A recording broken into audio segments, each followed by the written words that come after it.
अब उस राज्य की बात कर लेते हैं जहां गठबंधन हुआ कांग्रेस और आम आदमी पार्टी के बीच। दिल्ली 7 सीटें, सातों सीटें 2 बार के चुनाव में स्वीप की है भारतीय जनता पार्टी ने। इस बार क्या ये जो गठबंधन था, जिसको बहुत से लोग बिल्कुल बेमेल गठबंधन कहते हैं, दिल्ली में गठबंधन साथ वाली, पंजाब में गठबंधन नहीं, वहां सामने लड़ रहे हैं, क्या हुआ गठबंधन का हाल दिल्ली के अंदर, नतीजे आपको बता देंगे। क्या 7 में से कहीं कोई फाइट है?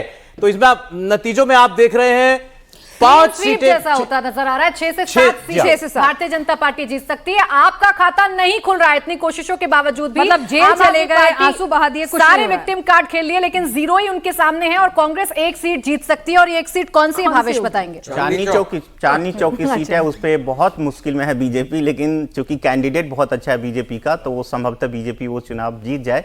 लेकिन बीजेपी के लिए मुश्किल, क्योंकि महिलाओं ने वहां पे जो अपोजिशन का कैंडिडेट है उसके लिए वोट किया। देवेंद्र का ओपिनियन कुछ लग रहा है डिफर कर रहा है। अग्रवाल मैं इसमें थोड़ा सा 7-0 बीजेपी मैं जो फीडबैक के हिसाब से फंसी हुई थोड़ी, मतलब कम मार्जिन। मैंने 1 सीट दिया नहीं, 0 से 1 का है। मैंने नहीं, दूसरी बात मैं कह रहा हूँ, फंसी हुई सीट कौन सी है? वो इस दिल्ली वाली कम मार्जिन के हिसाब से फंसी नहीं। 3 विधानसभा क्षेत्र उसके ऐसे हैं जहां पर बीजेपी पिछड़ रही थी, वहां पे आम आदमी पार्टी को लीड था। बाकी 5 विधानसभा में उस क्षेत्र में भी बीजेपी आगे थी।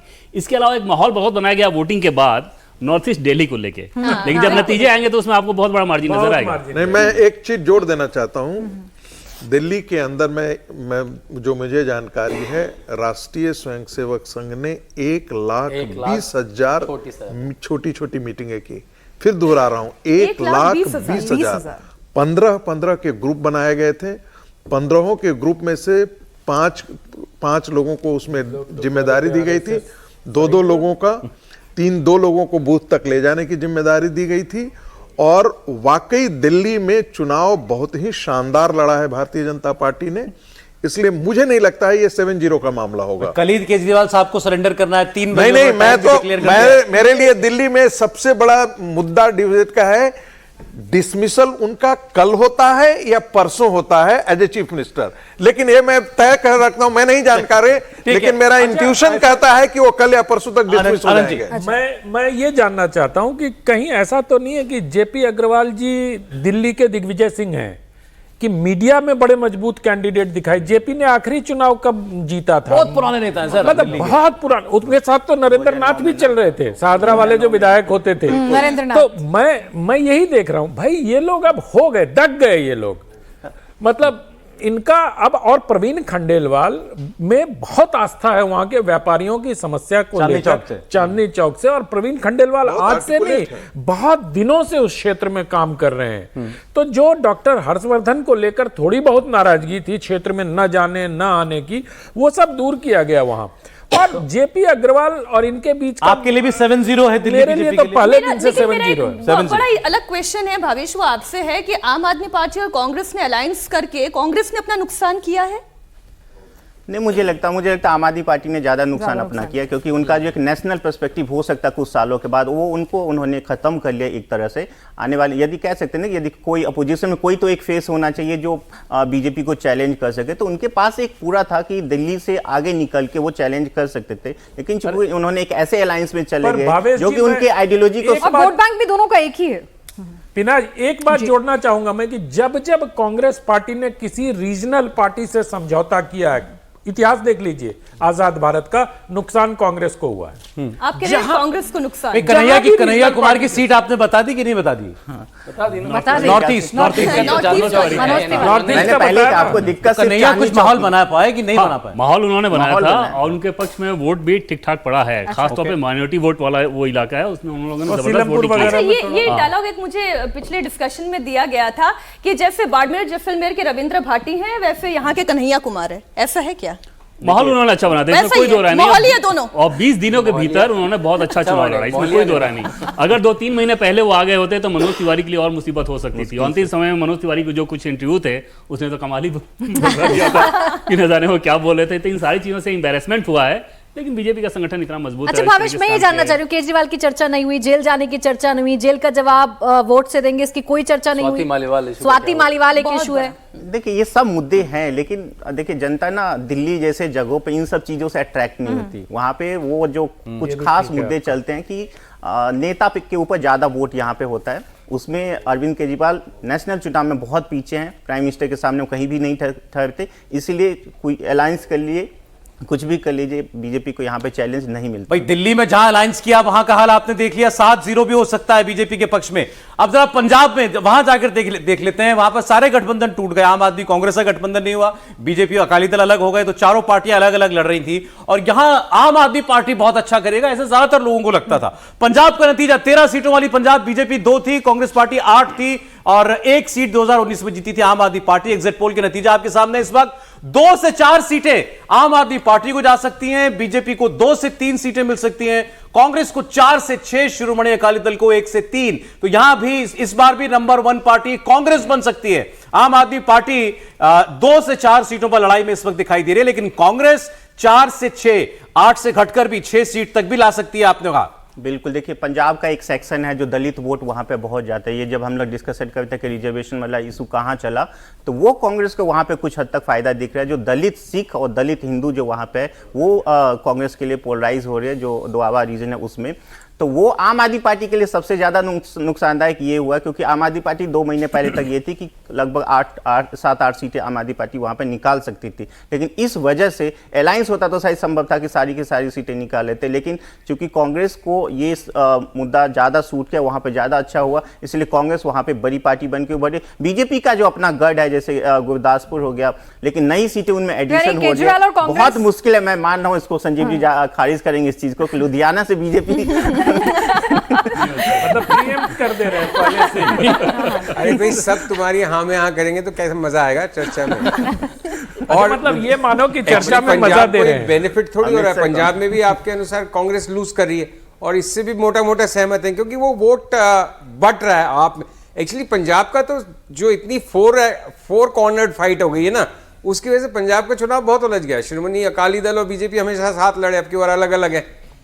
तो आप लोकल गवर्नमेंट में, लेकिन एंटी इनकम्बेंसी आ गई तो उसके भी खिलाफ। तो लेकिन अगर केजरीवाल और कांग्रेस हाथ मिला लेते तो फायदा हो जाता, शायद ये टैली बढ़ जाती या नहीं। हाँ, फिर उसके बाद कोई बचता नहीं था मेरे ख्याल से। फिर अकाली का जो अपना सीट है वहां पे भी शायद अकाली को भी मुश्किल हो सकता था, लेकिन चूंकि सब अलग अलग चुनावी अपने जो तो मुद्दे जैसे मैंने कहा रिजर्वेशन वाला इशू, तो जो दलित वोट जो कांग्रेस को मिलता है वो उनको मिला है। दूसरी तरफ देखेंगे बीजेपी का भी जो अपना स्ट्रॉन्ग गढ़ है उसमें जीत गया, लेकिन एडिशन जो मैंने कहा रुक गया। लुधियाना जैसी सीट पे बीजेपी आगे थोड़ा दिख रही है, मुश्किल है, लेकिन मुझे लगता है सुशील रिंकू वाली सीट नहीं, सुशील रिंकू जालंधर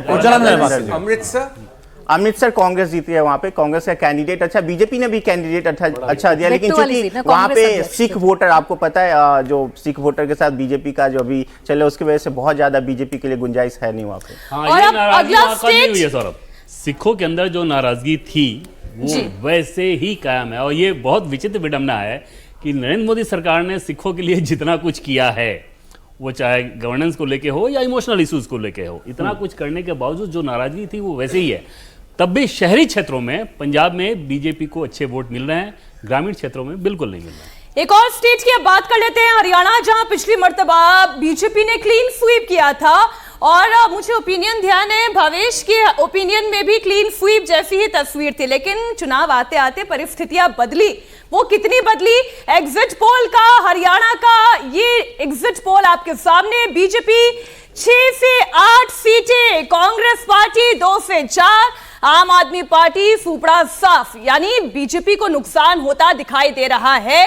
2 से 4 सीटें कांग्रेस पार्टी के पास जाती हुई दिखाई दे रही है। ये कौन कौन सी सीटें? इसमें एक रोहतक तो ऐड कर लेती हूं मैं, बाकी 3 आप बता दीजिए। जो जाट लैंड की सीट है, रोहतक हो गया, उसके बाद सोनीपत हो गया, उसके बाद सीकर में जो सिरसा में बीजेपी ने बहुत खराब, जितना खराब हो सकता था कैंडिडेट दिया, जिसकी वजह से वहाँ पे बहुत मुश्किल है बीजेपी के लिए। इससे पहले वाली जो MP थी वहाँ पे सुनीता दोगल बहुत अच्छी कैंडिडेट थी, मुझे नहीं पता कि उन्होंने उनको क्यों हटाया, लेकिन जो अशोक तंवर को लेकर वो पिछले 5 साल में आप उनका इतिहास देखें तो लगभग सब पार्टी में 2-2, 3-3 महीने रह के आए हैं, तो जनता के साथ उनका कनेक्ट है नहीं। और हरियाणा में बहुत ही स्थानीय मुद्दे पे चुनाव हुआ है, जो अग्निवीर का मुद्दा है वो भी है, जाट वर्सेस नॉन जाट का जो इशू है वो भी है, जिसकी वजह से बीजेपी अपना कुछ हद तक जरूर बचा रही है। जैसे जो उनका स्ट्रॉन्ग है, जहां पे कांग्रेस चैलेंज नहीं कर सकती, करनाल जैसी सीटों पे, जो शहरी वाली सीटों पे, लेकिन जहां पे कांग्रेस का अपना अभी भी गढ़ बचा हुआ है जाटलैंड में, वहां पे कांग्रेस जीत रही है। खट्टर साहब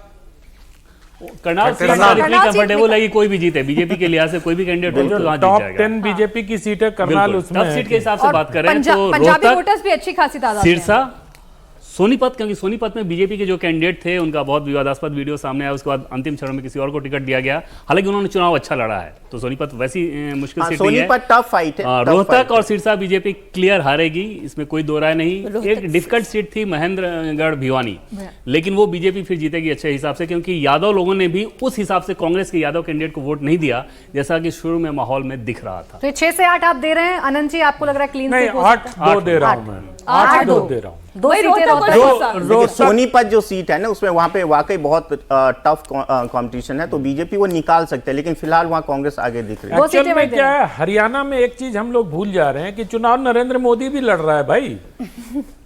हर सीट पर नरेंद्र मोदी के अपने वोट हैं, कैंडिडेट से अलग उन्होंने अपना एक वोट बैंक क्रिएट किया है।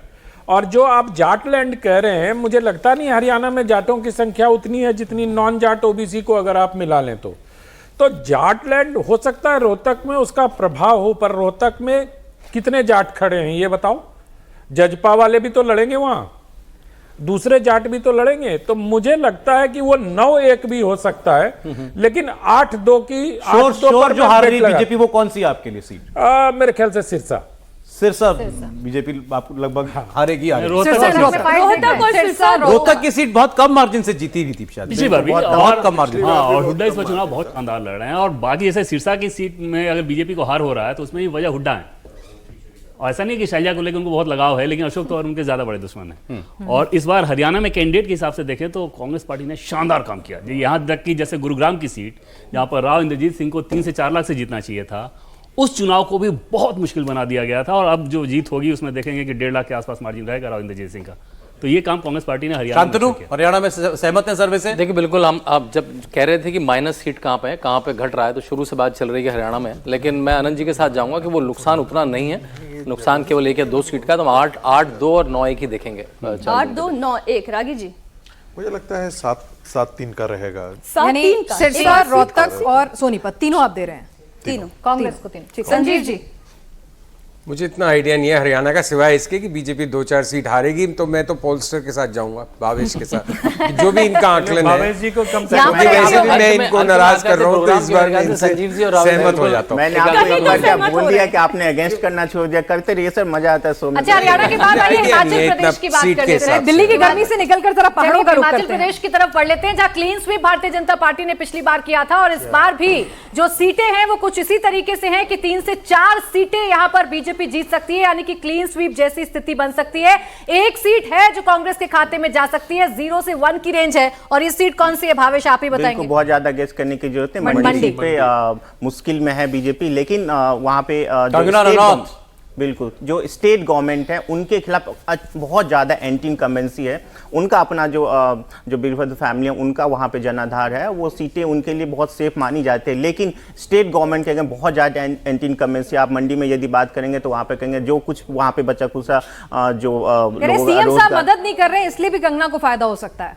अब ये चलो अंदर की बात है, सर्वे में ये चीजें तो आती नहीं है, लेकिन मैं जो एक चीज मंडी के बारे में, मैं अभी मंडी से होके आया हूं, तो मंडी में 10 विधानसभा है जिसमें 6 बीजेपी के विधायक हैं। कंगना को सिर्फ और सिर्फ लाहौल स्पीति और वो मनाली वाली जो बेल्ट है, जो SC/ST बेल्ट और आदिवासियों का बेल्ट है, उधर नुकसान होगा। और मंडी पर जब हम बात करते हैं तो अनिल शर्मा फैक्टर को भूल जाते हैं। अनिल शर्मा पूरे तौर पर राजकुमार जी के खिलाफ है, विक्रमादित्य के, और वो सपोर्ट कर रहे हैं उनको। तो अगर आप मंडी में देखेंगे तो मुझे फंसी हुई सीट जो एक दिखाई दे रही है वो शिमला की दे रही है। बिल्कुल, मंडी कंफर्टेबली कंगना रनौत जीतेगी। कंफर्टेबली इन द सेंस कि शिमला से जब आप तुलना करेंगे तो शिमला का जो नतीजा आएगा और मंडी का जो नतीजा रहेगा उसमें आप देखेंगे कि मंडी का मार्जिन ज्यादा रहेगा, शिमला वाला अपेक्षाकृत। आगे बढ़ने से पहले राहुल जी इस पर कमेंट जरूर करें। देखिए, मैं तो हिमाचल से हूं तो मैं उसी तरह से बोलूंगा। अरे आपकी एंट्री हो गई। हिमाचल आया ना एंट्री। देखिए, मैं इससे मंडी है वो 2 भागों में बंटता है, अपर मंडी और लोअर मंडी। जो अपर मंडी है वो पूरी तरह से राजा वीरभद्र के साथ रहा है, ये इतिहास रहा है। और इस बार भी आप ये सोच लें कि वो किसी तरह से बदल जाएगा, ये बिल्कुल नहीं। ये एक फैक्टर है मंडी का। दूसरा फैक्टर ये है कि आरएसएस के अपने लोग जो है वो कंगना रनौत के साथ नहीं है। तीसरा फैक्टर ये है कुल्लू के राजा जो कि बीजेपी के अपने सदस्य हैं, वो कंगना रनौत से बहुत दुखी हैं। तो ऐसे में वो सीट जीतना बीजेपी के लिए बेहद मुश्किल है। ठीक है, दूसरा आता है, आप शिमला की सीट की बात करते हैं। शिमला में जो कैंडिडेट मिला, कांग्रेस ने कैंडिडेट दिया है, वो सोलन एक जगह है। सोलन, बहुत सारे लोग जब शिमला जाते हैं तो बीच में एक बहुत बड़ा टाउन पड़ता है सोलन। सोलन के जो लोग हैं वो उनके पिता के साथ हमेशा रहे, तो सोलन में अगर ये सेंटिमेंट अभी भी दिखाई देता है कि वो जो कैंडिडेट हैं, सोलन उनके लिए वोट करेगा। अच्छा, ठीक, ओके। ये बात हुई हिमाचल प्रदेश की। एक सीट, हमारा सर्वे ये कह रहा है कि कंगना रनौत की सीट फंसी हुई है, वो सीट बीजेपी हार सकती है, बाकी तीनों सीटें बीजेपी को जीतना चाहिए सर्वे के मुताबिक। राहुल जी टेंशन में है तो इसलिए लाइटर कर दूं कि सोलन जब जा रहे थे एक बार, तो मेरे एक मित्र ने वहां की धूल उठाई और अपने ललाट पे लगाया, तो मैंने कहा ये क्या कोई बहुत पवित्र जगह है क्या? बोला नहीं, ओल्ड मॉन्क के यहीं से निकलता है। चले कुछ और राज्य, जम्मू कश्मीर की बात कर लेते हैं। जम्मू कश्मीर की 6 सीटें, देखिए जम्मू कश्मीर और लद्दाख 6 सीटें यहां पर हैं। सर्वे क्या बता रहा है आपकी नजर में डाल देते हैं। अब 2 से 3 सीटें यहां पर बीजेपी जीतती हुई दिखाई दे रही है, और इसके अलावा कांग्रेस को 1 सीट मिल सकती है, और मेरे ख्याल से नेशनल कॉन्फ्रेंस को 3 सीटें निश्चित। आप 3 सीट दे रहे हैं नेशनल कॉन्फ्रेंस। ये कश्मीर वाले, हाँ बिल्कुल, वो एज है उनके पास, जो उनकी स्ट्रांग होल्ड है वहाँ पे सीटों पे। जो बीजेपी का जो अपना जो स्ट्रांग होल्ड है हिंदू मेजोरिटी में, वहाँ पे लद्दाख वाली जो सीट है वहाँ पे बहुत टफ फाइट है इंडिपेंडेंट और बीजेपी के बीच में। कांग्रेस वहाँ पे मतलब बहुत कम वोटर्स है वहाँ पे, तो बहुत डिसाइड करना बहुत मुश्किल होता है वहाँ एक सर्वेयर के लिए। लेकिन इंडिपेंडेंट और बीजेपी में बहुत टफ फाइट है। हो सकता है कि बीजेपी सीट लूज भी कर सकती है, लेकिन फिलहाल एज दिख रहे हैं। महबूबा मुफ्ती खत्म, मतलब वही 0 से 1, वो मैंने कहा वही 0 से 1 में। चलिए अब जरा असम की बात भी कर लेते हैं। बड़े राज्य पर आ जाएंगे। लेकिन कश्मीर में अगर देखें सौरभ, तो जैसे बारामूला की सीट है वो कहीं भी जा सकती है। सज्जाद लोन जीत सकते हैं, इंजीनियर रशीद जीत सकते हैं, उमर के अलावा उमर अब्दुल्ला का शॉट नहीं जीतना। ट्रायंगुलर फाइट है, उसमें एकदम से ऐसा नहीं है कि इन तीनों में से किसकी जीत होनी है। कि जम्मू कश्मीर में, खासतौर से कश्मीर वैली में, बीजेपी खुद चुनाव चाहे ना लड़ रही हो, वो इंडिपेंडेंट कैंडिडेट्स को बैक कर रही है, और बहुत अच्छे से बैक। इंडिपेंडेंट न्यूज तो पार्टी वाले हैं। असम की बात कर रहे हैं व्यूअर्स, आपके लिए 14 सीटें असम के अंदर। बीजेपी बहुत अच्छा की थी पिछली बार, लेकिन इस बार क्या भारतीय जनता पार्टी यहां उससे बेहतर कर सकती है? बीजेपी को 9 से 10 सीटें, कांग्रेस को 1 से 2, एआईयूडीएफ को 101 से 1 सीट जीतेगी एआईयूडीएफ, ये सर्वे कह रहा है, और अन्य को 1 से 2 सीटें मिलती हुई दिखाई दे रही हैं। बीजेपी 9 से 10 सीटें। बिल्कुल जी, ये जो अन्य है ये बीजेपी के अलायंस ही है। जो यूपीपीएल है और एजीपी है वो दोनों सीटें जीते। जो एआईयूडीएफ की अपना जो स्ट्रांग होल्ड है धुबरी, उन सीटों से वो आगे जाए। एक और सीट है जो बारपेटा का क्या स्थिति? बारपेटा का, धुबरी के पास जो बारपेटा है, बारपेटा से असम गण परिषद का कैंडिडेट है वो। चूंकि बीजेपी ने पूरे असम को एक तरह का इस तरह से पोलराइज कर दिया कि बीजेपी के लिए हर सीटें वहां पे जो 2 है, जो एक नया सीट बनाए दिफू नहीं, दीपू नया नाम काजीरंगा नहीं, वो बहुत मुस्लिम डोमिनेटेड है। धुबरी और एक और है। उसके बाद बीजेपी के लिए सारी सीटें सेफ है, और वहां पे बीजेपी बहुत अच्छे मार्जिन से जीत रहे हैं। एक और सीट है जो जहां से गौरव गोगोई चुनाव लड़ रहे हैं, जोरहट से, वहां पे थोड़ा बहुत फाइट दिख रहा है, लेकिन बीजेपी जोरहट सीट ही तो नहीं आपने जो कांग्रेस को। अच्छा चलिए जरा नॉर्थ ईस्ट की, उत्तर पूर्व की और बाकी जो 11 सीटें हैं उनकी बात कर लेते हैं। यहाँ लगभग बीजेपी या उसके एलाइज के पास थी सारी सीटें। इन 11 में से बीजेपी 4 से 6 सीट जीत सकती है, एनडीए के सहयोगी 1 से 3, तो इसको भी आप इसमें जोड़ लीजिए, मतलब ये हो गया 5 से 8 एनडीए। कांग्रेस पार्टी 1 से 3 सीटें और अन्य को भी 1 से 3 सीट मिल सकती है। तो नॉर्थ ईस्ट में भी 11 में से 6 से 8 सीटें एनडीए को जाती हुई दिखाई दे रही हैं। अब अच्छा झारखंड की भी हम लोग जल्दी से चर्चा कर लें। झारखंड में भी भारतीय जनता पार्टी ने पिछली बार ऑलमोस्ट स्वीप किया था, 14 में से शायद 12 सीटें थी बीजेपी के पास। इस बार आप देखेंगे 10 से 12 सीटें झारखंड में बीजेपी के पास, झारखंड मुक्ति मोर्चा के पास 1 से 3 सीट, और कांग्रेस पार्टी 0, एजेएसयू के पास 1 सीट। भावेश दे रहे ये उनका जो स्ट्रॉन्ग सीट है दुमका और राजमहल, वहां पे वो उनके पास एज है। बाकी सीटों पे बीजेपी और उनके अलायंस जो एक गिरिडीह सीट है वहां पे उनके पास एज है। एक सीट जो मैं मिस किया, नौगांव सीट है जहां पे मुस्लिम डोमिनेटेड, डिलिमिटेशन के बाद वो मुस्लिम डोमिनेटेड हो गया, और वहीं से गौरव गोगोई चुनाव लड़ना चाहते थे, लेकिन उनको चुनाव नहीं लड़ने दिया गया, तो शायद वो अपना सेफ सी ढूंढ रहे थे, लेकिन वहां पे मतलब मुश्किल में है बीजेपी। अच्छा, एक बार ओवरऑल टैली बता देते हैं भावेश। ये जो ओवरऑल टैली है 321 सीटें 543 में से हम आपके सामने रखते चुके हैं और 212 से 223 सीटें एनडीए जीत सकता है। इंडिया गठबंधन की बात करेंगे तो 100 से पीछे है, जबकि एनडीए 200 क्रॉस कर चुका है। 82 से 92 सीटें इंडिया गठबंधन जीत सकता है। अन्य के खाते में 13 से 19 सीटें जा सकती हैं। देखिए, अभी बड़े राज्य खुलना बाकी है। अभी पश्चिम बंगाल की बात होना बाकी है, उत्तर प्रदेश की बात होना बाकी है, महाराष्ट्र की बात होना बाकी है। अब ये टैली कहां तक जाएगी? क्या 400 पार का आंकड़ा एनडीए छू पाएगा? ये आगे आप देखेंगे जब बड़े बड़े राज्यों को हम खोलेंगे। लेकिन फिलहाल ये जो आंकड़ा देख रहे हैं अनंत जी, इसमें कोई बदलाव या कुछ प्लस माइनस अब करना चाहेंगे 212 223 में? नहीं, मुझे लगता है कि भावेश जी का ये आंकड़ा ठीक है। इसमें 1 से 2 हो सकता है जेएमएम का, कांग्रेस का खाता नहीं खुलेगा और बीजेपी भी 10-11 टोटल टैली पर आप बताएं। 543 में से 321 सीटों पर बात हो चुकी है। एनडीए 212 से 223, इंडिया अलायंस 82 से 92। आपके आंकड़ों को मैं मतलब आरंभ से देख रहा हूं, तो जैसे जैसे बीजेपी अप हो रही है उधर वाले डाउन हो रहे हैं। ये अनुपात समानुपातिक जो बीजेपी जिस अनुपात में आप हो रही है तो मतलब बढ़ नहीं रही, ये कहिए। हाँ, मतलब हमें तो डाउन ही लगेगा सर। आप लोग तकनीकी भाषा में जो कहें, हमें तो अगर एक ऊपर दिखता है तो दूसरा नीचे ही जाता दिखता है, वो स्थिर रहे। लेकिन मुझे लगता है कि जैसे जैसे 223 से 323 होगा, क्योंकि मेरा प्रेडिक्शन 323 का है, तो मैं 323 मान रहा हूं उसको। 323 ओनली बीजेपी। तो यानी मीटर डाउन ये डाउन जो है, यानी आप ये कह रहे हैं कि इंडिया अलायंस का अब यहां से होना शुरू हो जाएगा, क्योंकि अब जिन 4 राज्यों की हम बात करने जा रहे हैं, जिसमें पश्चिम बंगाल है, बिहार है, इसके अलावा उत्तर प्रदेश की बात करने जा रहे हैं, बड़े महाराष्ट्र की बात करने जा रहे हैं, महाराष्ट्र भी बाकी है। बात पश्चिम बंगाल की सीटों की कर ले सौरभ, इजाजत है? नहीं, अभी रुक जाइए जरा, पहले ये 212 223 गैप तो देखिए कितना है अभी। ये गैप कांग्रेस पार्टी कवर कर पाएगी?